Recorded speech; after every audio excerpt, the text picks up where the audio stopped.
Hey, what's up, everybody? This is Charles Sabansi. I want to welcome you guys to another episode of the Dreamerspro Show, where we cover everything from sports, hot topics, classic debates, entertainment, when we give you guys a fresh perspective on things and how we see them. And today we got a pretty interesting show for you guys. But before we get into it, please make sure you like the video and subscribe to the channel. Now, let's get into this topic here. As y'all know, they got a lot of interesting series. But one of the series that looks like it's not kind of going the way we expected it is that Sacramento Kings Golden State Warriors series. I actually picked the Golden State Warriors to win that series. I don't remember how many games I picked them in, but I definitely picked them to win that series. Now, as y'all know, there's been some drama in this series. And it has to do with, Draymond Green, basically doing the Kirk Franklin stomp on, the Domantas Sabonis' chest. I don't even know what the hell Draymond Green was doing, but whatever. So that's been the talk of the series. As you know, the NBA with Joe Dumars, these guys basically handed out Draymond Green's punishment yesterday and suspended him. A decision that got a lot of people in their feelings. I don't get it with you dudes. Y'all are acting like we talking about Mother Teresa right now. We're talking about Draymond Green, bro. Draymond Green, who was running around doing Shoryukens and roundhouses, Billy Blanks and cats all over the place. Running around, kicking dudes, doing all kind of crazy stuff. Didn't he just do that a few games ago? I forgot against the team, the New Orleans Pelicans. Kick somebody in the head. That's the dude y'all feeling sorry for. I don't feel sorry for Draymond. He be bringing a lot of, because the reason I don't feel sorry for Draymond is because why is it always him? Yeah, at a certain point, it's always you, bro. It's always you. You're the one always involved. What's the common denominator? You. I don't feel sorry for Draymond. Some people are like, oh, well, the NBA, what they did was the NBA stood up on their own and just decided to, hey, you know what? We're going to suspend Draymond Green. He had no role to play in it. From what I understand, the commissioner was at the game. What kind of embarrassment is that when you have a professional basketball player, screaming back and forth at the fans? What kind of embarrassment is that? Yelling back and forth at them. What do you think? What kind of ridiculous spectacle is that? And they're supposed to be okay with it? I feel no sympathy for Draymond Green. None. His track record is ridiculous. It's disgusting. And that's what Joe Dumars said. We're also looking at his track record. You talking about Draymond Green, who be running around kicking dudes in their private area? This the dude y'all are feeling sorry for? Which brings us to the biggest issue that some people are having with this series, which is we're spending more time talking about the theatrics and the antics rather than the games. I was listening to Charles Barkley the other day. He's like, let's not get this confused.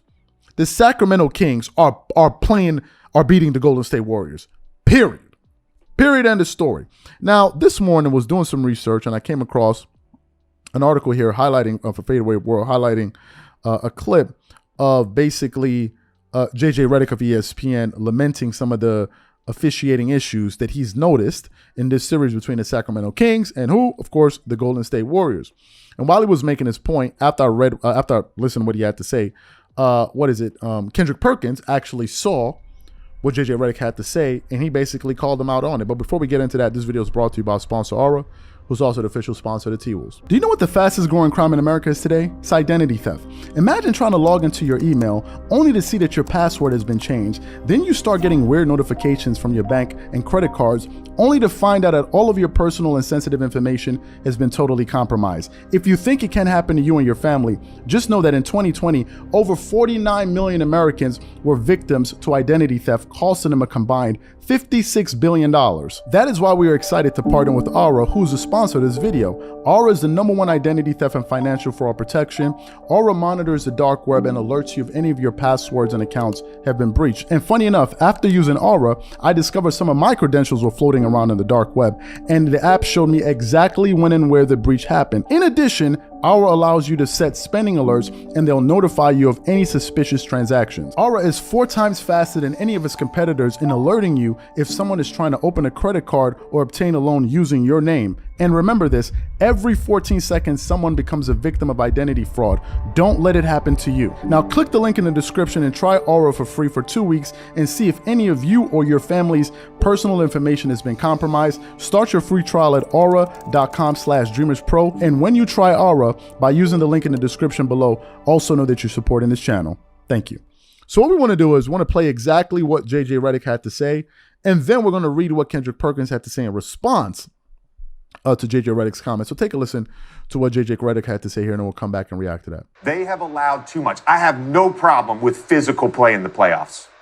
But if Steph Curry's not allowed to move off the ball, if you're preventing players from running down the court and you're allowing that to happen, there's a play late in game 2 where Kevon Looney's right underneath the rim, ready for a rebound. Sabonis crashes in, pushes him in the back. They don't call the foul. That's a foul.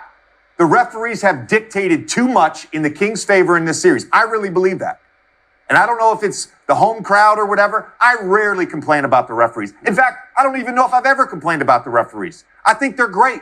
I want to talk Warriors-Kings, and I do want to talk about one other Western Conference matchup and just title odds on them. But Warriors-Kings, we are recording this again after Game 2, so we know for a fact Kings up 2-0, going back to Golden State this weekend. I still believe the Warriors can win this series. I will say a few things just basketball related, and that is they've had a game plan for the Kings defensively.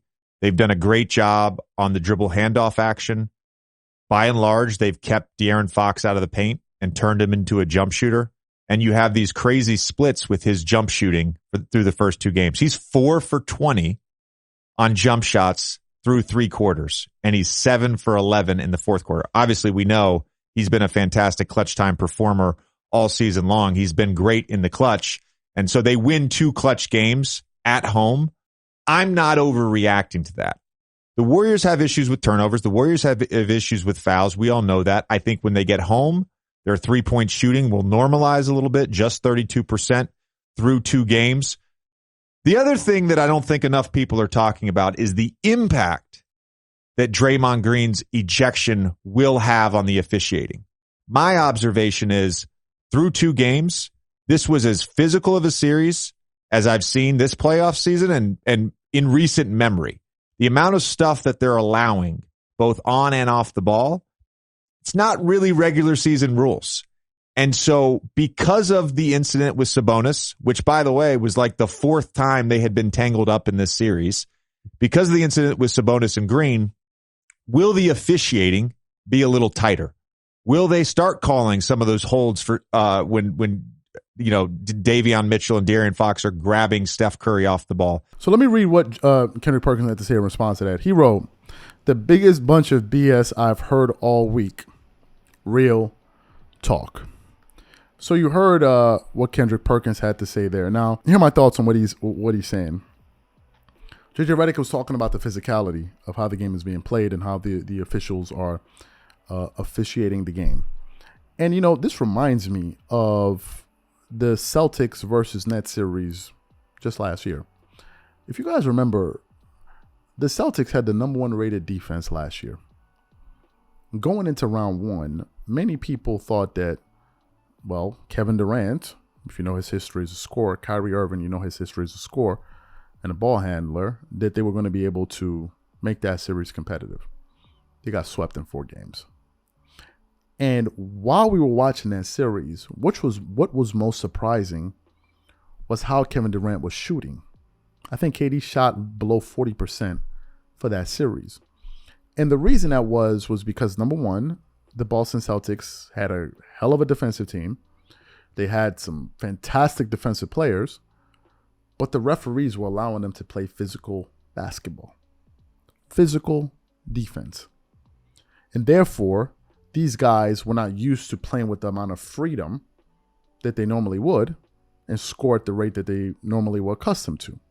And it stifled them. And basically what Kendrick Perkins seems to be saying is like, bro, these are just all excuses. Now we're complaining about the officiating. For me, I enjoy the playoffs because you notice we have more competitive scoring games where teams are scoring closer to the 100-point mark. I like that because teams are actually playing defense and we're finding out who the elite scorers are, in fact, in the NBA. I like that. And I think that that's what Draymond Green is. So Draymond Green is like, yeah, we can talk about the officiating. We can talk about this. We can talk about that. The fact of the matter is this. The Sacramento Kings are up 2-0 in this series. We can sit up here and talk about all of these different things, or we can focus on the fact that there's a series still going on and the Golden State Warriors need to spend less time worrying about officiating and worrying more about how they're going to ensure that they get game 3 in the absence of their best defender in Draymond Green. I think that's the point Kendrick Perkins was kind of alluding to. But these are just my opinions. So what I want to know from you guys is simply this. What point do you think Kendrick Perkins was trying to make with those comments? Whatever you guys think, please leave your thoughts and comments in the comment section. And also let me know who you think is going to end up being victorious in game 3 versus the Golden State Warriors and the Sacramento Kings. Whatever you guys think, leave your thoughts in the comments, leave your predictions in the comments, and we'll definitely catch you guys on the next show.